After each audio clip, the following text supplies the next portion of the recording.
How's it going, everybody? So a month or two ago I had made a video called Begleri Tutorial Simplified Ladders. When I initially made that video, I was calling the tricks in that video up and down the ladder, which was wrong. The ladder that I go over in that video is a roll with a slip in between each roll. And the problem with that is that that's actually not a proper ladder. A proper ladder has no slips between the rolls. Whereas in that video, right, I go over that, which is a type of ladder. The community has named that now a wet ladder, which is funny because you're slipping in between each step of the ladder. Get it? Wet ladder. So in that video I went over wet ladders, and in this video I'm now going to go over ladders of all different types. So first off, when you're learning ladders, you want to find which direction is more comfortable for you. For me, going down is much more difficult than going up. And I don't know if that's just because going up is simply easier for everybody, or if it's because there's a natural direction. I think it's a natural direction. Kind of like which foot forward you put when you skateboard.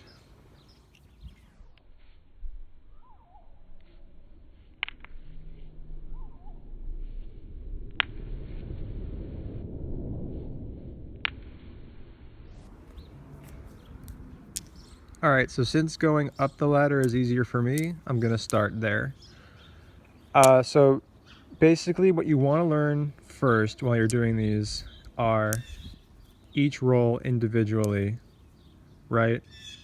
So I guess I should go over what classifies as a ladder. As a community, we've pretty much accepted now that any three rolls, three or more rolls in a row is some form of ladder. So ring, middle, index is a ladder, middle, index, thumb is a ladder, and then even all of them is a ladder. It's a 4-step ladder instead of a 3-step ladder. So once you've gotten used to doing rolls over each finger, I do recommend you learn a wet ladder where it has the slips in between each step. Learning that will get you used to continually preparing for each roll and getting a nice little combo. If not as quickly, you're still getting used to doing each roll in sequence. So once you can do a wet ladder comfortably, you're going to want to learn how to chain without the slips. So if you look,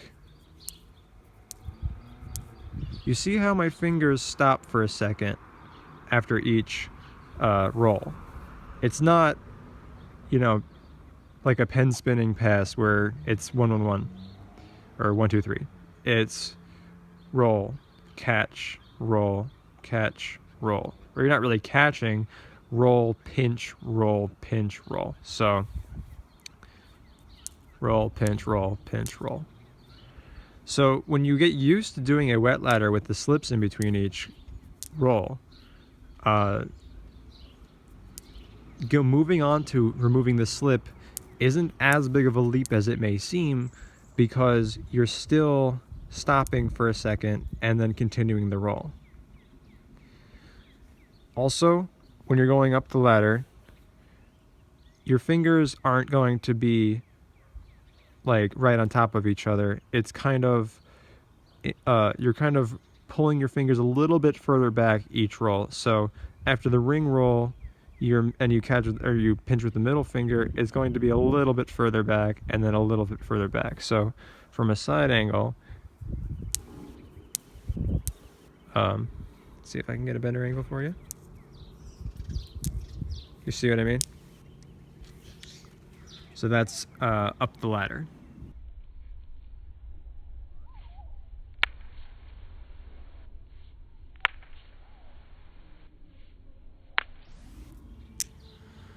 Okay, so downward ladders, like I said earlier, are the harder direction for me. I've pretty much just figured out how to do them. Like in the past couple weeks, I've been practicing them nonstop. And so conceptually, it's the same thing as up the ladder. You want to learn the wet version first to get used to doing all the rolls. You also want to just be able to do each roll going down individually before you start chaining them. And okay, so a tip I didn't go over for up the ladder: when you're doing each roll, you're shaking your hand up and down. It's kind of you're pumping momentum into the beads by shaking your hand up and down. Going down the ladder, it appears that you pump the momentum into the bead by moving your hand forward and back. Slightly, not as much as I just exaggerated, but it's a little bit of a forward and back motion. And the hardest roll in down the ladder, in any direction at all, is the downward ring roll. I think that is probably the hardest roll that is in Begleri. So, again,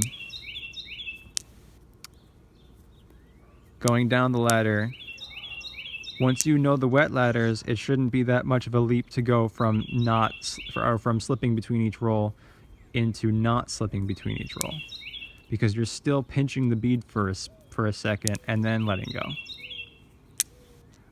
And if you're getting tangled up or you're not getting full rolls, you may actually be releasing too early. It's important you give the beads like a split second, a millisecond to reposition and almost start wrapping a tiny amount over the next finger before letting go. Otherwise, you'll end up with something like, hold up, like this, you know? I've been practicing, yeah, like that.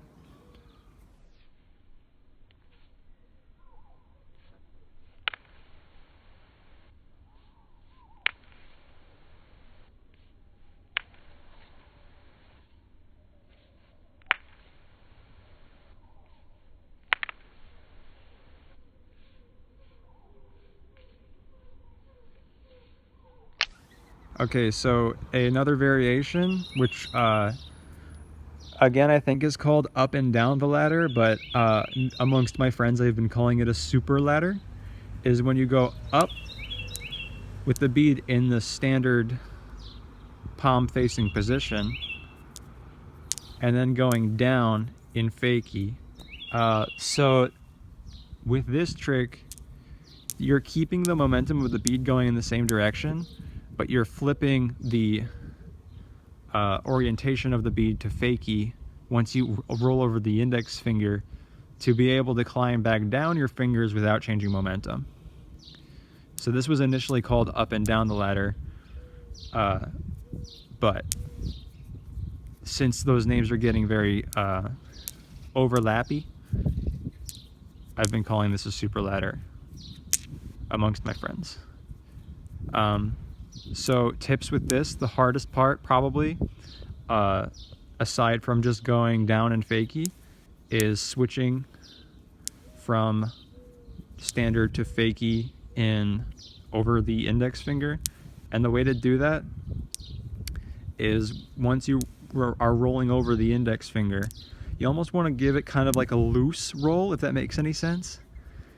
You want to let the string not wrap so tightly, like kind of a slower roll, and then as it's rolling you want to tuck your index finger or your middle finger in and then pull outward with it to catch in fakie, and not as exaggerated as I just did, a little bit more subtle.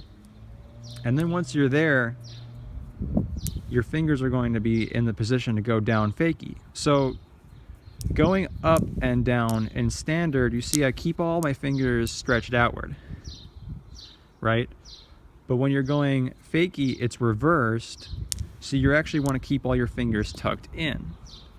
And this is probably going to feel really awkward, but it's the proper technique because it's the best way to keep the bead from getting in the way. And then from there, the hardest thing is just probably the ring and pinky rolls.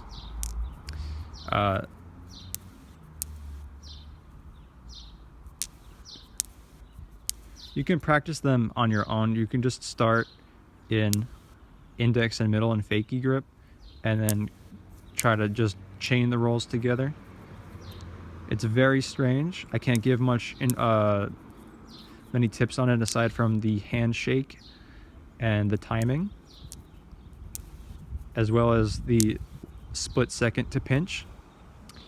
And yeah, that's up and down the ladder as it was originally called, which I am now calling a super ladder. Alright, that's going to be it for this time, guys. I hope that helps. I hope I cleared up the wrong information that I shared in the first ladder tutorial. Good luck and happy practicing.